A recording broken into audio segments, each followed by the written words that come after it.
All right, Dale Majors here. I'm not going to be looking at the camera because I'm driving, but I had an amazing thought today. So I wrote this guide called the Venture Guide, which was really like, what do I always tell people in my consulting meetings, and what are people paying me for, and what kind of things do I always talk about? I may as well put it into a book, and then I can share that with people.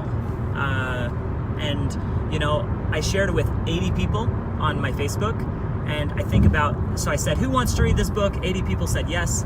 I'm pretty sure about only 40 read it, and then 20 people, and 40 didn't read the whole thing. 40 people opened it, and then 20 people probably read a lot of it. 10 people read the whole thing and were in it a lot, but 5 people were like gushing fans and like said they were like making a difference, and that made me so happy because they did that. Anyways, in this guide, I talk about a formula that I call, it's my motivation formula, okay? It's my formula for motivation. And what it consists of is to be motivated, you need to have a gap between where you are and where you want to be.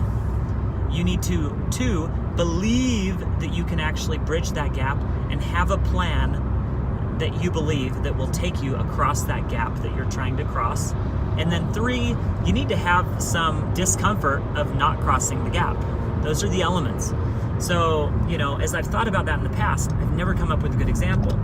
I'm thinking, oh, you've got Stickman on one side of the cliff and he needs to cross the cliff and whatever, but it just never really made sense for me.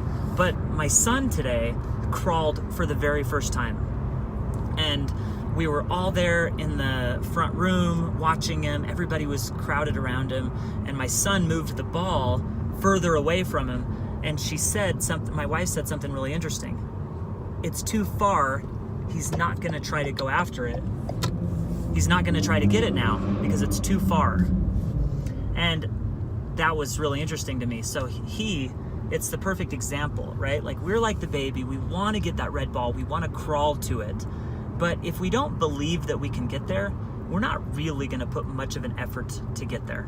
So if your goals are like too big and you don't have a plan to get there, they're not really gonna wake you up in the morning. They're not really going to stir up the motivation. So you need to work on making your plan realistic so you actually believe that these extra efforts that you're gonna make are worth making. And that's what's gonna get you up early. So I'm making, you know, in my other video, I talk about the HATS model, and that's a way to like really clearly identify a goal and build some different perspectives around it so it's more built out and more believable. But that was an insight for me, the whole baby crawling thing. Your ball that you're crawling towards can't be too far away, or else you're not even gonna try. You're just gonna feel despair, and it's gonna be a downer. So I would love to know what you think about that, and, you know, comment on that. So cool. Thank you so much. We're here at gymnastics now, and I'm gonna go attempt to do a backflip.